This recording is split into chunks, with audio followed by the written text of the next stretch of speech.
Hi, my name is Shannon, and I had total bilateral jaw joint replacement 10 days ago.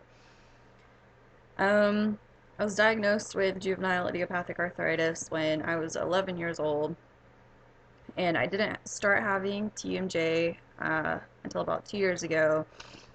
And from there, at first I thought I had like swimmer's ear or something because it was just a pain I had in that general area, and I didn't know what it was. And I went to an ENT, and they said it looked like it was TMJ. Um, so I went to a uh, jaw doctor, surgeon, I guess, maxillofacial surgeon, and it took about a year for us to get the whole surgery process finished and finalized, and I had surgery a year later, which is now, after seeing him. And I'm going to kind of get into that for any of those who are about to have the surgery, or thinking about the surgery or something. And I'm going to say straightforward that if you are not in excruciating pain, if you are not in pain that is so bad to where you can't eat, you're losing weight, any of that stuff, do not have the surgery. If you are at that level, that's where I was, have the surgery. Um, the surgery was about 5.5 hours long. Uh, I did wake up from anesthesia, and I had kind of like breathing problems because I had swallowed so much blood during surgery, and my mouth was really dry, my throat was really dry, and my throat hurt really bad, and that lasted for about a day and a half.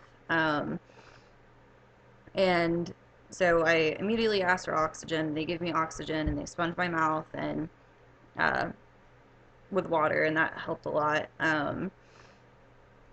I have wires and rubber bands in my mouth to keep my jaw where it's supposed to be because I am 17 years old. All of that tissue and everything else is a lot softer than older people who have this surgery typically. And so if you're older, you probably won't have to have wires, but if you're young, then you will. I have wires. I don't know if you can see them, but right here in the middle of my teeth, on the bottom, but I have bone wax there because it was irritating my lip and causing sores. And I have wires right here and on this side. And those will not come out for another 5 weeks. And they are annoying. You do have to change them out like every day, and um, it's really not that big of a problem though, considering everything else. Um, when After the surgery, I had really bad nausea until about 4 in the morning the following day, and for the next day, um, I was puking a lot, which is awful considering I had a rubber band in the front of my teeth at the time. And so I was puking with my mouth completely shut for the most part. And they had to stick a suction tube in my mouth so I wouldn't choke. And I was puking a lot of blood from when I swallowed. And um, I was completely nauseous, and I had vertigo because it does mess with your ears having this done. I don't have vertigo anymore, but I did have vertigo for nearly a week. Just about yesterday, I've been able to walk on my own and not need assistance, like walking to the bathroom or anywhere else. And um, let's see, I have numbness. I have numbness from here all the way up through here and down. I actually do not have it in this spot right here, but I do have it from like here over and on the side. I have numbness, and my lip is swollen right on my right side. And whenever I smile, it looks like I've like, had a stroke or something. It droops down, and that may or may not go away. We have no idea, honestly, which is uh, difficult to kind of accept in many ways because, I mean, it's a part of your face that you look at every day and it's not something you're used to, but uh, it had to be done, and that was unfortunately a risk that we took, and I knew it ahead of time. So if it does end up being permanent, so be it. Um, Not right now. Sorry. Please leave me alone right now. Thank you. My bad. Sorry. I was hoping that would not happen. Um, yeah, so the numbness, it kind of feels like I'm wearing a turtleneck in a weird way. It's really annoying. It's almost as if you stuck like your hand or something in really cold water, like that, or ice or something, that numb feeling you get without the cold part of it. Like if you touch it, that's what it feels like. Um, let's see, I have clicking and popping still, not as much as I did when I first woke up, but whenever I first woke up, if I was talking, which is not a common thing. It's common to mumble and get a few words out, but talking as much as I am, um, for many people, is not very common. But I've been so used to mumbling and so used to dealing with pain for as long as I did. I kind of got used to it, and it was to my advantage because I'm able to talk a good bit now. So if you are in excruciating pain after, it's to where you don't want to talk, it hurts to talk, it's normal, don't stress about it. But uh, there's clicking and popping whenever you first kind of open and close, and it's because everything's not set yet, fully set. And it is really obnoxious, and it may or may not freak you out. It freaked me out, but it's normal. They had me on morphine, and I did not use the morphine a lot at all. I maybe used 4 pumps of it, like 4 buttons of the morphine, because it made me really nauseous, and I didn't like the way it made me feel. And it made me nauseous on top of the vertigo, and so they ended up putting me on Percocet, which was fantastic because it did not make me nauseous. It took care of the pain, and it helped me sleep. And whenever you do sleep, you have to sleep elevated to help control the swelling, so it doesn't kind of, I don't know, spread out more. And for the vertigo, they gave me a vertigo patch. I'm not sure if I mentioned that already, but the vertigo patch goes right here behind your ear, and it helped a lot. Um, I had peeing difficulty, and if you're a girl, you're gonna have that. If you're a guy, probably not. But once you are at a controlled level of pain and you've peed, you're free to go home. Um, and I went home 2.5 days after surgery. Um, and you are on an all liquid diet.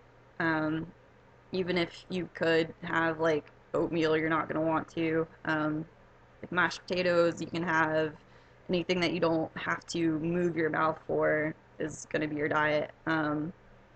Pudding has been gold to me. um, let's see. I have a bunch of stuff written down to make sure I get a lot of things out, so I don't kind of go rambling. But um, most people can start using their their device to kind of, I guess, mouth therapy device, right after surgery. But again, since I am a young patient, I have to wait until Tuesday, or I guess it's 13 days after surgery, in order to start using it, because if I were to use it now, it could dislocate the joints, and obviously that's not good. Um, so I start using the device Tuesday, and I'll see how that goes. And I get my stitches out Tuesday, and the incisions run from here all the way down my neck. He said there's over 100 stitches on both sides. There's only about maybe 20 of them visible, and the rest of them are under the skin. Um, you did have to shave some of my hair on both sides, but once once my hair grows back and stuff, the scarring won't be too bad. But the this is another problem, is because of my pain medicine, I lose my train of thought while I'm talking, like mid-sentence, and it's really annoying.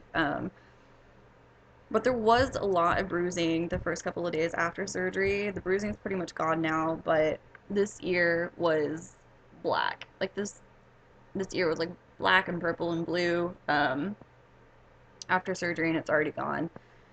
And I did actually have a little bit of bruising on my eye, which is normal. I wasn't expecting it, but it is normal. I just had like some spots and stuff. And you